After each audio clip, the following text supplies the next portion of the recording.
This episode of Onward to Victory is proudly presented by our good friends at West Coast Screen Printing and Embroidery at wcscreens.com. You've heard their name for years now, and for good reason. If you have needs with screen printing, embroidery, customized promotional items for your company, organization, or more, head over to wcscreens.com and get with my friend Tony and the rest of his team. They have nationwide shipping, wholesale pricing, and exemplary customer service.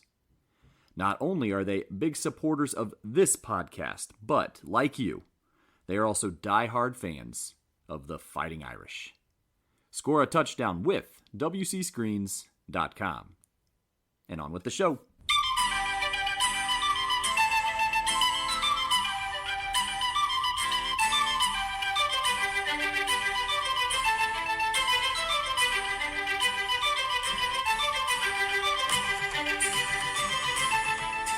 You know, Notre Dame football history has been marked with coaches with long, successful tenures, some even breathtakingly so. Names like Rockne, Leahy, Parsegian, and Holtz are listed among the most prolific college coaches in history. But what about the guys who only served a season at the helm of the program, a single season? Believe it or not, there have been 7 of those guys too. Though their time at the charge of the program may have been short, some of these men hold incredible significance for Notre Dame football. I'd go as far as to say some of their contributions were just as important as some of the famous coaches who came after them. So what are the stories here? Find out today. Buckle up those chin straps, Irish fans. This is Onward to Victory.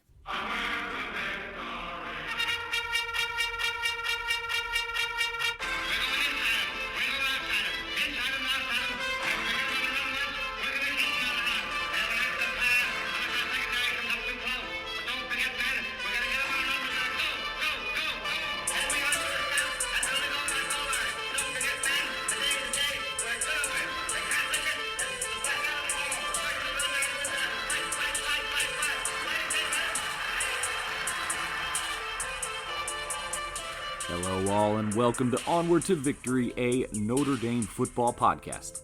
My name is Alex Painter and welcome all to chapter 95 of this humble show. Thank you for taking some time to be here today, and just to get a little bit flowery, which longtime listeners know I just love, every time you join Onward to Victory, you'll likely be embarking on an odyssey of some kind through the rich tapestry of Notre Dame football history, as this podcast strives to be the foremost destination for both Notre Dame football and history enthusiasts. I try to craft meticulous yet accessible narratives that celebrate the legacy, the triumphs, and the enduring spirit of the Fighting Irish. So there you have it. I have an offering today that, from the onset, might raise some questions. Perhaps the biggest is, why? Why spend an entire episode talking about those individuals who only spent a year at the helm of the football program? You'll soon pick up that the vast majority of these guys figured into the first quarter century or so of the program. So we'll be spending quite a bit of time pretty deep in the yesteryear. But as we will soon discuss, a one-year head coaching stint doesn't really scratch the surface of the depth nor breadth of some of these guys' impact on the university and the football program. Notre Dame football had a very, and I mean very, tenuous hold on what I would say relevance, but perhaps existence is a better word for these early days. So these guys, only if at charge for a single season, dutifully passed the baton to the next guy, which created some of the early sustainability around the program, and certainly created the web of infrastructure which would lend to future successes. So let me tell you really quickly, though, about this awesome tradition my family and I have. For the 3rd year in running, we hit up the blue and gold game, the spring game, if you will. And let me tell you, it's become a highlight of our year. Now, weather in late April is always a bit of an adventure in northern Indiana, as many of us are keenly aware, but the day itself is just so family-friendly. $10 tickets, free parking. You really can't beat that. It's literally the only time we get to park in the stadium lot. And there are always activities for kids out in the concourses of the stadium. So we hit up Augie's and saw our good pal in Augie and also good friend Len Clark. That's Augie's locker room, of course. And we learned more about one of Len's current projects, which we'll surely talk about here on the show.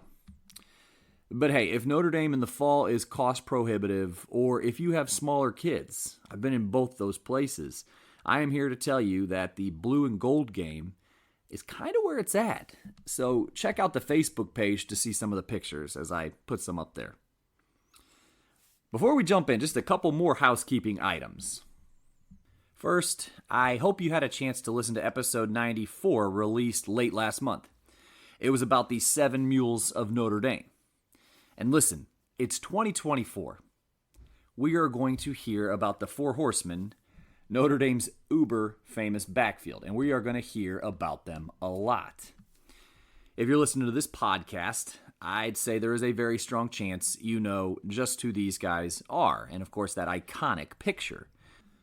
But what about the 7 linemen who blocked for these guys? Those were the 7 Mules. Don't let them get lost to history here.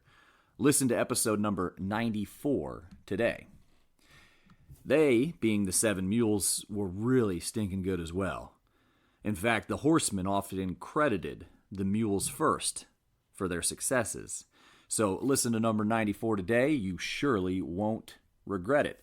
The episode also features a potential origin story of the unit as far as how their name came about, which I had never heard before, and it was one from a primary contemporary source even. So check it out today. I'd sure appreciate it.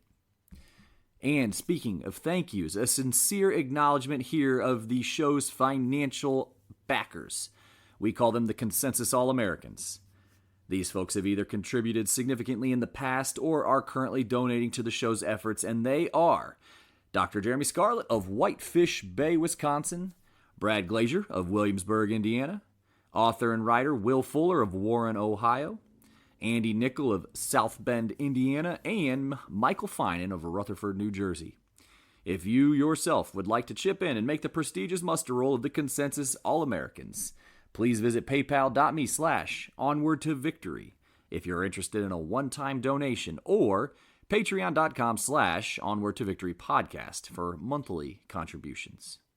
Thank you all. Of course, I'd also be remiss not to mention that this show is powered by West Coast Screen Printing and Embroidery at wcscreens.com. You've heard their name for years, so please jump over to them with any screen printing or embroidery needs for you, your organization, your company, your family reunion, whatever it might be. Also, this podcast is sponsored now also by Augie's Locker Room in South Bend, Indiana, the premier shop for Notre Dame memorabilia and gifts. Let me just tell you, no trip to campus would be complete without a stop at my good pal Augie's. One-of-a-kind items, gifts, and relics. He's even dedicating some space for museum-like exhibits along the back wall. It's just too cool. You gotta check it out. And he's now at a new location at 1733 North Ironwood Drive, which is just a stone's throw from the old location. But it is still the same Augie's that you know and love. Augie's Locker Room. Okay, so let's set the stage once more. We're going to talk about 7 men who served as Notre Dame head football coach for exactly one campaign, one season. As we will find out, some of these tenures qualify as head coach. I'm using head coach in air quotes in a looser sense than others, but this was the nature of college football, particularly if you were at an institution like Notre Dame, whose program was relatively unstable for much of the first couple decades of its existence, or it kind of had more of a recreational feel as opposed to an intercollegiate feel. Some of the men we will talk about more than others, but all will get their time in the sun.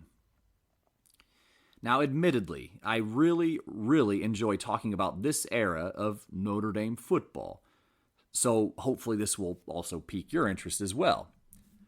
That is, if you aren't already an early Notre Dame football junkie like myself.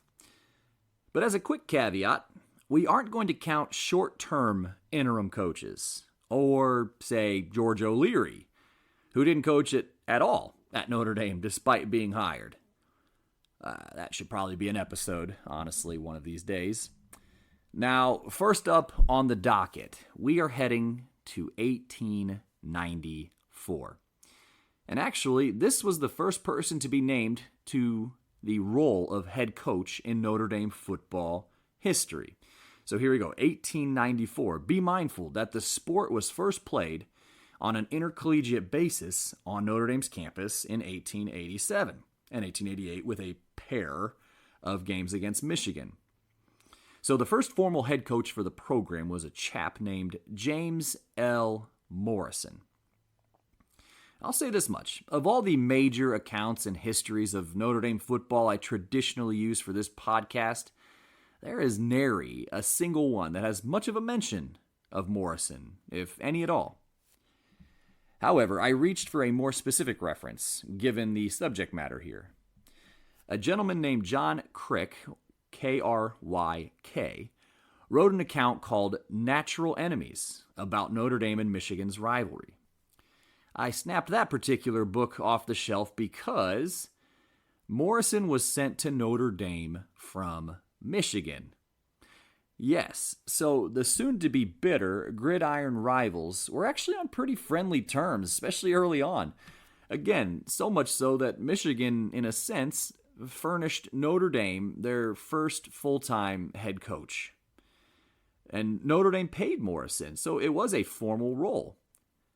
A total of $40 plus expenses for 2 weeks. Now, Morrison, while he was at Michigan, picked up a very strong affinity towards conditioning and speed as keys to winning a football game. You know, like the physical fitness aspect that we just expect around the sport. But he brought that to Notre Dame, and he actually kind of found some pushback from the current players. So for a quick timeline here, Morrison arrived on campus on October 6th, 1894. At his first practice, he noted in a letter to an acquaintance that, quote, "I am afraid we will get swiped unmercifully, as I have set hard to train.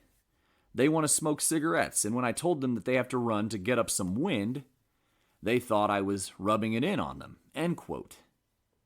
Morrison continued, quote, "I had one big strong cuss remark that practice was too much like work," end quote. So Morrison at least won them over enough to beat Hillsdale College 14-0 on October 13th, and then they tied Albion College on October 20th 6-6. So Morrison, who was a Michigan guy, squared off against two Michigan opponents while he was head coach at Notre Dame.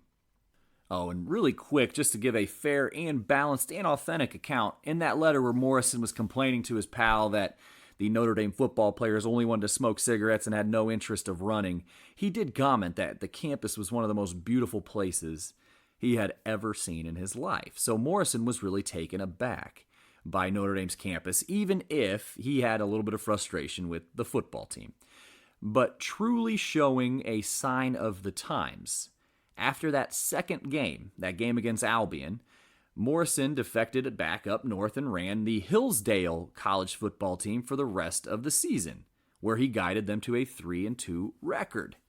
So yes, that same Hillsdale team that his Notre Dame team had beat, he ultimately coached for the rest of the year. So how about that?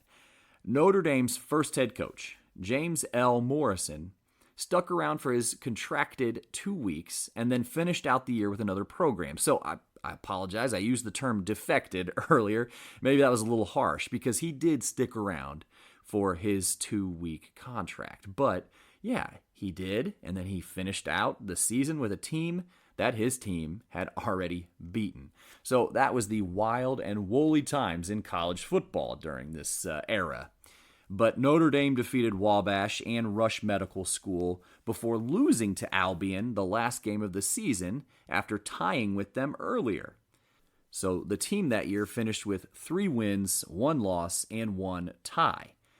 It was during the last 4 games of that season that Notre Dame once more did not have a formal head coach. That was 1894. The following year, yet another Michigan product came to Notre Dame for just a single season. And really, just like his predecessor Morrison, it was ultimately less than a season. We are talking about Harry Graydon Hadden, or H.G. Hadden for short. Now, he was actually supposed to play at Michigan once more during the 1895 season. At the last minute, he kind of decided to jump ship and join the Chicago Athletic Association, who then went on a football tour on the East Coast during the traditional college season. And Michigan was kind of pissed because Hadden had told them that his parents didn't want him to leave Chicago, and that's why he was staying in the city. That was clearly a mistruth. But lo and behold, he had actually also promised Notre Dame that he would coach their squad that season as well. So he kind of welched on not one deal, which was to play for Michigan that year, but 2 deals, which the other one was to coach Notre Dame. And Notre Dame was far from pleased.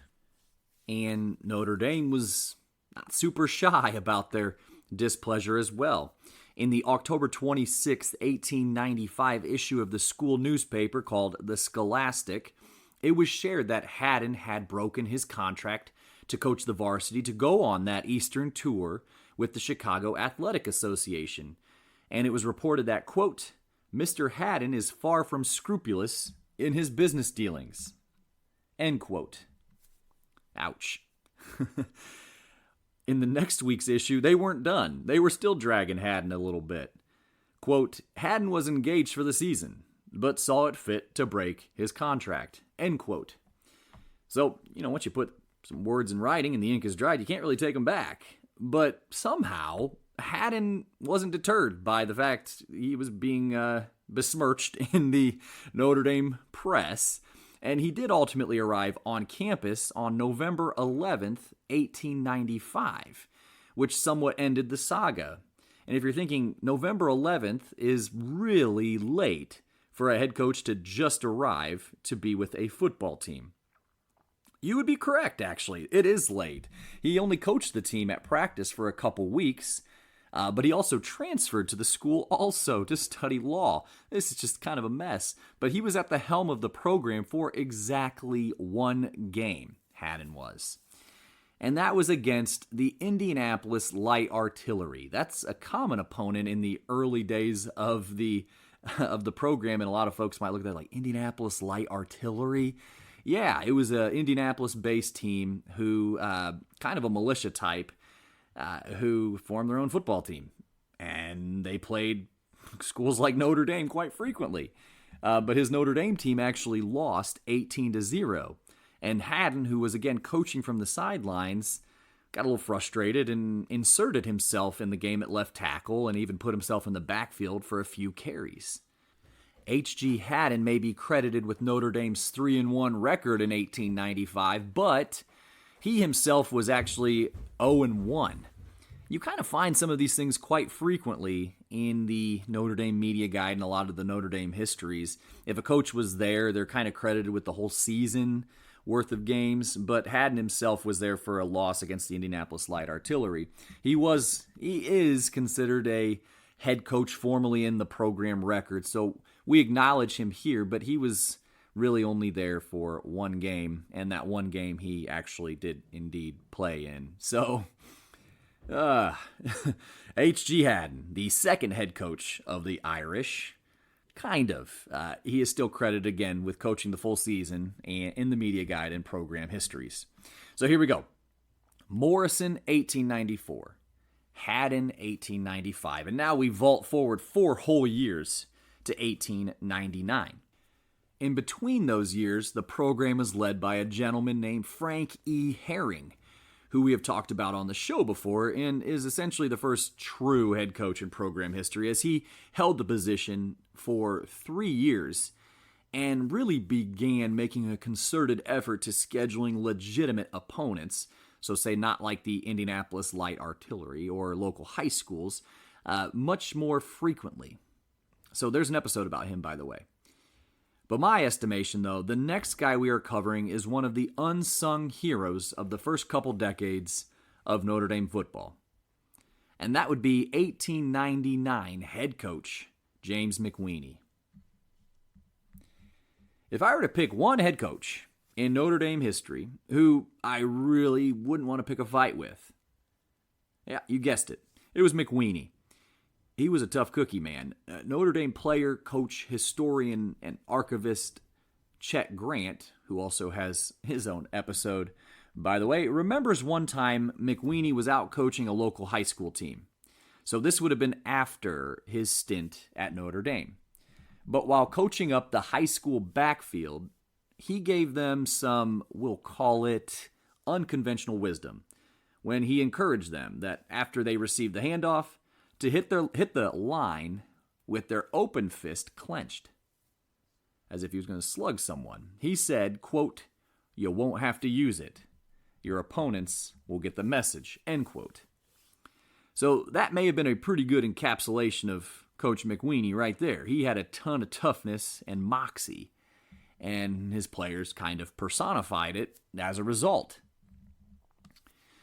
But McWeeney was born in 1866, and he joined the Chicago police force in 1890. So this was after he had left home to sell farming machinery in the Dakota Territories. In nearly a decade with the Chicago PD, he was promoted a couple times, but he really made a name for himself as an amateur boxer and one of the very best Greco-Roman wrestlers in the entire country. Like our man Haddon, McWeeney also suited up for the Chicago Athletic Association football team.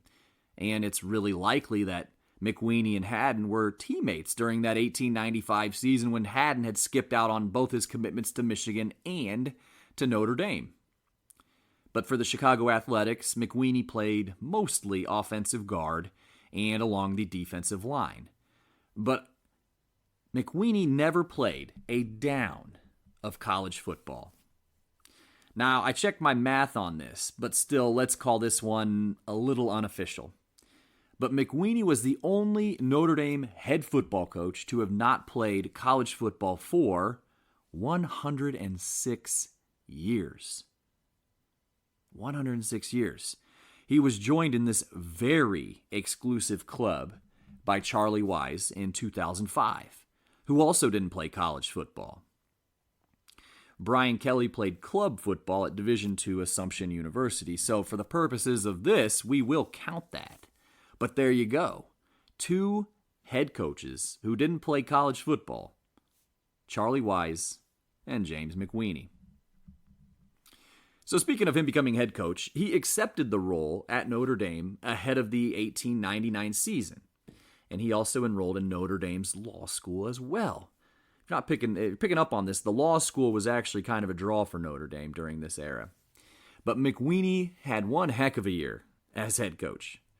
The team went 6-3-1, but they did log victories over larger schools, such as Northwestern.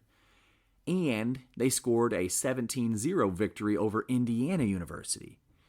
And it was the first time in school history that Notre Dame had defeated her in-state rival. But 1899 was McWeeney's only season at the helm. He was succeeded the following year by Australian Pat O'Day. Episode also about his interesting time at Notre Dame as well. But McWeeney stuck around the program. So when O'Day departed in 1901 after 2 seasons, McWeeney was always coming back to help coach the linemen. And it was a huge help as the program from 1902 through 1904 was always a bit in flux as it pertained to coaches. More on that, actually, in just a minute. But he was always around to help. And it was made a bit easier because he had actually joined the South Bend Police Department. He actually served as the police chief from 1902 through 1910. So he was always around, and like I said, always willing to help, and he was a supporter of the program for the rest of his days. though he did eventually move back to Illinois. On December 11th, 1941, just a few days after the attack on Pearl Harbor and the United States being drawn into World War II, he was in an automobile accident, and he died of his injuries about 2 weeks later. James McWeeney was a public servant, one hell of an athlete, and a very underrated head coach and early supporter of Notre Dame football. Which takes us to 1904, with, in my opinion, one of the greatest Notre Dame football players relative to his peers. Almost up there with the infamous George Gipp, and that is fullback Louis Salmon, famously nicknamed Red. Lou would have just missed McWeeney. He came to Notre Dame as a student in 1900. So again, he just missed him as a head coach, but he would know him very well. And this much can be said about Lou. He was Notre Dame's greatest football player from 1887 until George Gipp's senior year in 1920. So let's say the greatest in the first over 3 decades of the program. And I will say it wasn't even close. He was named to Walter Camp's All-American list. He was the first Notre Dame football player to be named to this prestigious list, and he was named in 1903 when he was a senior. His 36 rushing touchdowns stood as a program record for almost 80 years. He's still 6th in points scored in program history, and be mindful, touchdowns were only worth 5 points in his day. And anyway, I'm writing Lou's biography, spoiler, and I am very, very motivated to reclaim his place in Notre Dame football history. But Lou was a Syracuse guy, and as I mentioned, he came to Notre Dame to study civil engineering in 1900. This was after he took a turn at Mount St. Mary's and tried out the seminary. It wasn't really his cup of tea, but he did find his way to the football field. In 1902 and 1903, you may notice in the media guides and many program histories that the role of Notre Dame football head coach was filled by a man named James Farragher. Now, I have talked about this on the show before, and this is not to disparage Farragher, who was an excellent tackle for the blue and gold, but his being named head coach couldn't be farther from the truth. A look into contemporary or primary sources will quickly tell you that it was Lou Salmon who was organizing practice, recruiting players from the Interhall League, keeping a watchful eye over that Interhall League, and even speaking to the media like the program's head coach during this time. Lou was doing it, not James Farragher. Lou was captain, and for him at that time, that meant he essentially was player head coach. Now, yeah, he'd pull in Police Chief McWeeney and others for some practices before big games to kind of help run a more efficient practice, and like I said, McWeeney would help with the linemen. Lou was in the backfield and a linebacker. But that was about it. I mean, this includes the 1903 season, when Lou was named Notre Dame's first All-American, and the team was unbeaten and unscored on. So I'm pretty hell-bent about fixing this. Lou should be named the head coach for 3 seasons, but for the purpose of this episode, Lou is considered a 1-year head coach. But again, he ought to have 3 seasons under his belt.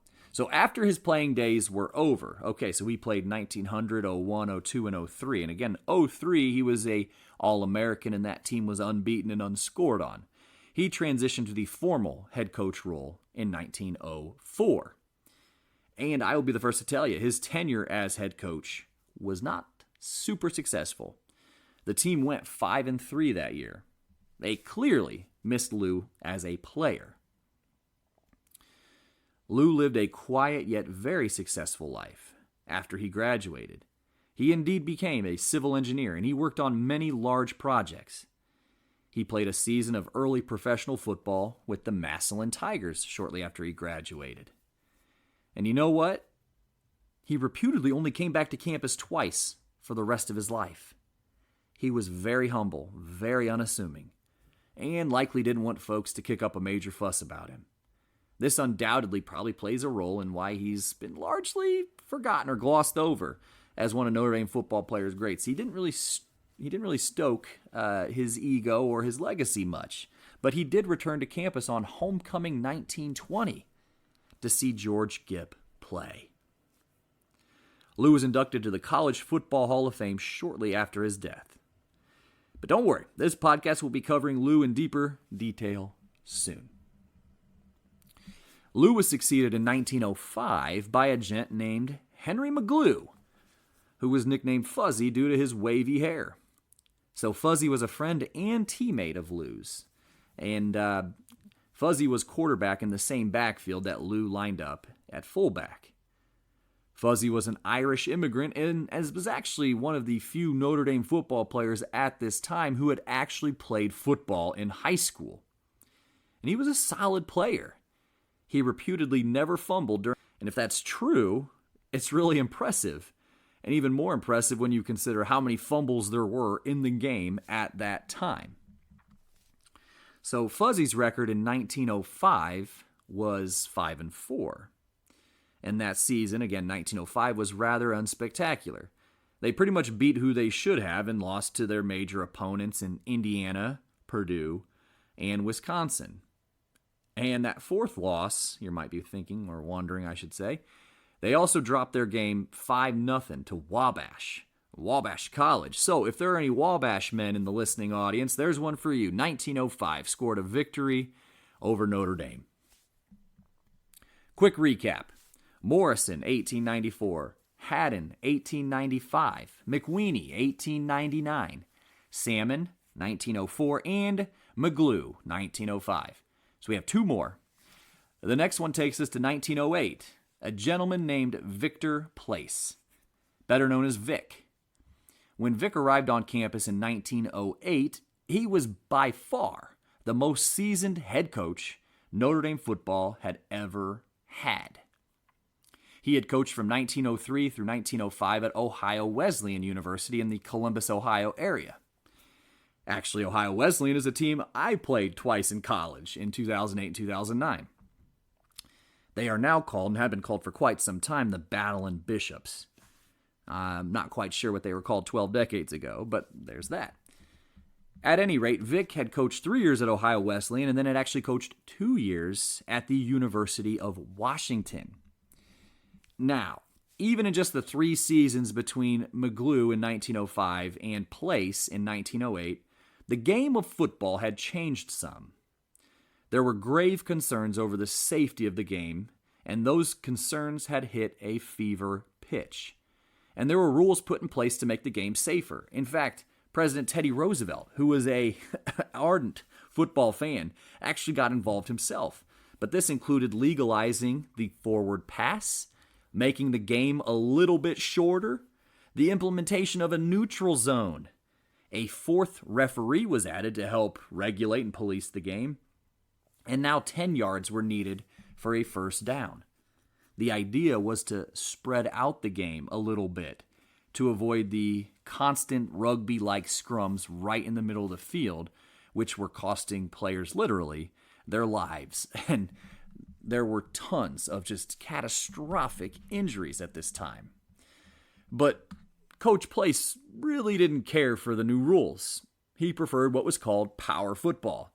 Let's scrum it up, move the ball, still that de facto hand-to-hand combat, if you will, in the trenches. He was also notorious for his long practices. Perhaps some of you football players out there had a coach like this in high school or college.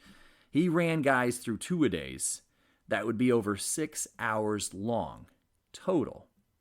Just brutal. And again, we aren't too terribly far removed from one coach, James Morrison, having to tell his guys they couldn't smoke cigarettes during practice. But Coach Place did know football, even if he kind of still adopted some of the previous tactics.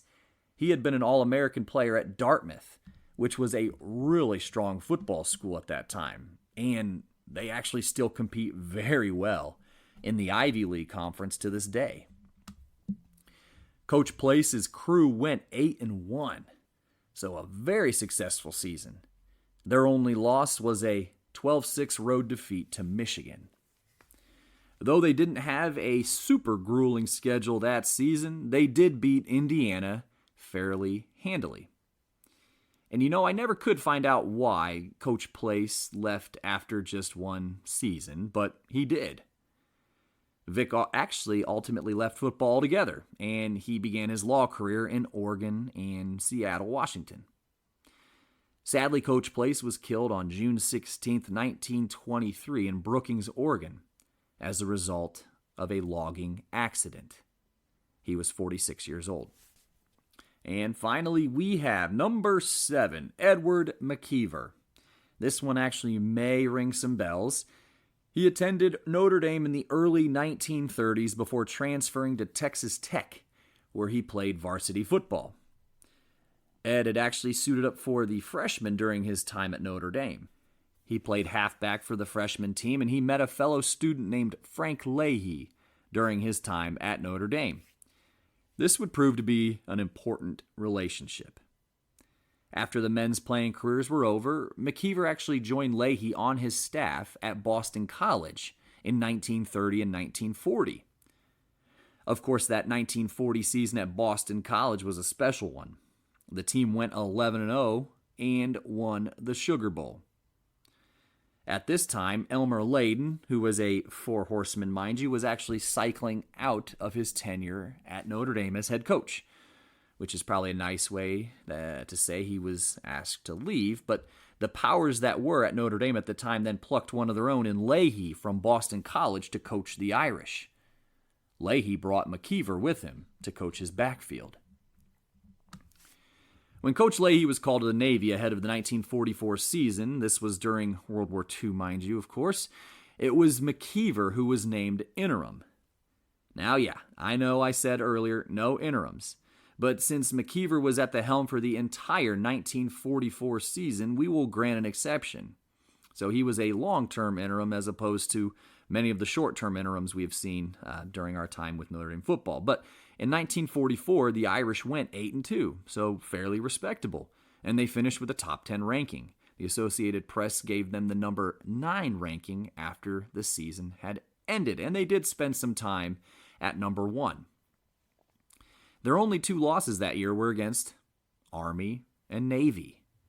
This is an interesting quirk since, again, it was during wartime, but at any rate, though the Irish experienced some success that year in 1944, perhaps the most notable event of the season was the fact they suffered their worst loss in program history, a 59-0 shellacking at the hands of Army at Yankee Stadium. Now, that loss proved pretty embarrassing for Notre Dame football, and actually it spelled the end, essentially, of McKeever's time in South Bend. He moved on to become the head coach at Cornell after his season at Notre Dame, and he remained in football for nearly the rest of his life. He dabbled in professional football and other stints in college football, but there you have it. If you were to tally up the record of all of the one-year wonders, if you will, they went a combined 38 wins, 15 losses, and 2 ties, which was still near a 71% winning percentage. So, not too shabby there. I sure hope you did enjoy this latest offering of Onward to Victory, a Notre Dame football podcast. If you like the show, head over to Facebook and like the Facebook page. Send the show an email at onwardtovictorypodcast@gmail.com. I try to read every email on the air. 2024 marks the 5th anniversary of the show, so we're kind of going to try to start celebrating that a little bit more here in the coming months, as the show was formally launched in June of 2019. So we're coming up again on that 5 years. So stick with us. It's going to be a fun rest of 2024. And thank you once more to the Consensus All-Americans, Dr. Jeremy Scarlett, Brad Glazier, Will Fuller, Michael Finan, and Andy Nickel. Thanks once more to West Coast Screen Printing and Embroidery. You can find them at wcscreens.com. And, of course, Augie's Locker Room in South Bend, Indiana. This has been Onward to Victory, a Notre Dame football podcast. And in kindness, I am your host, Alex Painter. And as always, friends, go Irish.